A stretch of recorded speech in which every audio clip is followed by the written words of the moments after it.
Economic survey में आमतौर पर जो तस्वीर पेश की जाती है, कई बार लोगों का पहले मानना था कि उसका काफ़ी कुछ असर बजट बनाने पर पड़ता है, लेकिन धीमे धीमे इकोनॉमिक सर्वे और बजट का कनेक्शन थोड़ा सा कम होता दिख रहा है। बजट भी एक पॉलिसी डॉक्यूमेंट की तरह ज़्यादा होता दिख रहा है, बजाय एक झटका देने वाली किसी बड़ी इवेंट के तौर पर। अतुल जोशी साहब, कितना असर आप देखेंगे इस इकोनॉमिक सर्वे का बजट पर?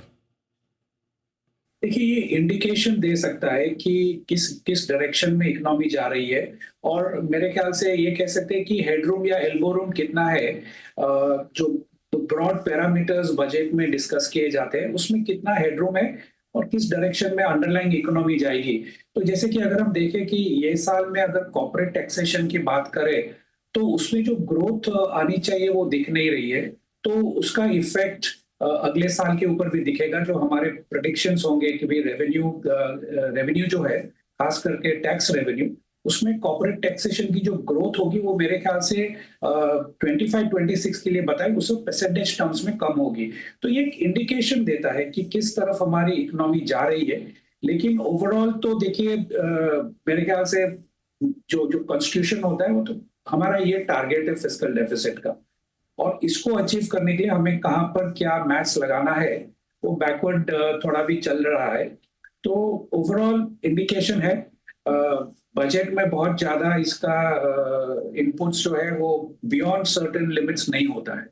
अतुल जोशी साहब, एक और इंटरेस्टिंग चीज़ जो अर्थव्यवस्था को लेकर कही है इकोनॉमिक सर्वे में, का उनका ये मानना है कि घरेलू अर्थव्यवस्था मजबूत रहेगी। महंगाई को लेकर इकोनॉमिक सर्वे में किसी तरह की कोई चिंता है नहीं। वो कह रहे कि हमारा जो लक्ष्य है उसी के अंदर अंदर महंगाई रहेगी। और दो चीज़ों से बड़ी बुलिश नज़र आ रही है इकोनॉमिक सर्वे। एक तो ये कि जीएसटी की दरों में जो कटौती हुई है उससे डिमांड बनी रहेगी।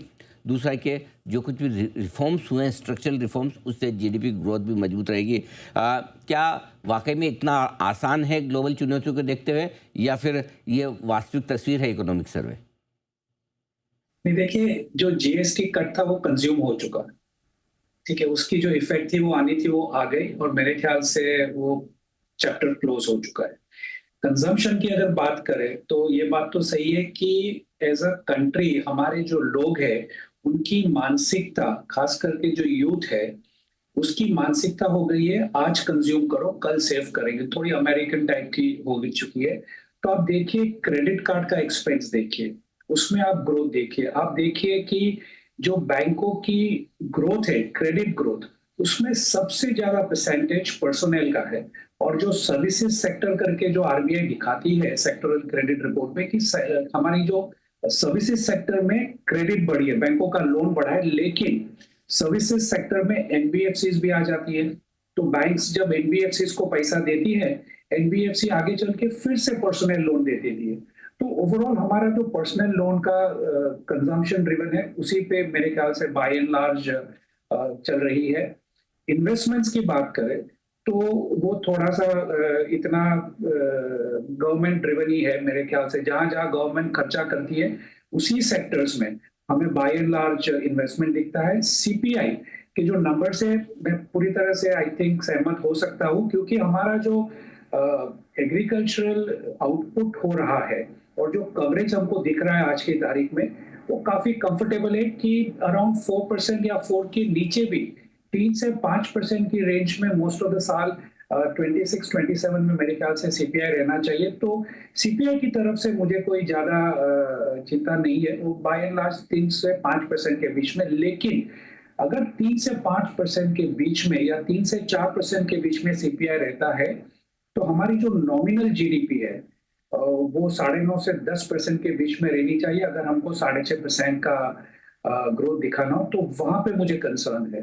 वो शायद थोड़ा ओवरस्टेटेड लग रहा है आज की तारीख में। अगर सीपीआई 3 से 4 के बीच में भी रहा, हमें 10% मिनिमम नॉमिनल दिखाना है और वो दिख नहीं रहा है। गवर्नमेंट चाहे कितना भी खर्चा कर ले कैपेक्स के ऊपर, अ, काफी सारी इंटरनल इश्यूज हैं।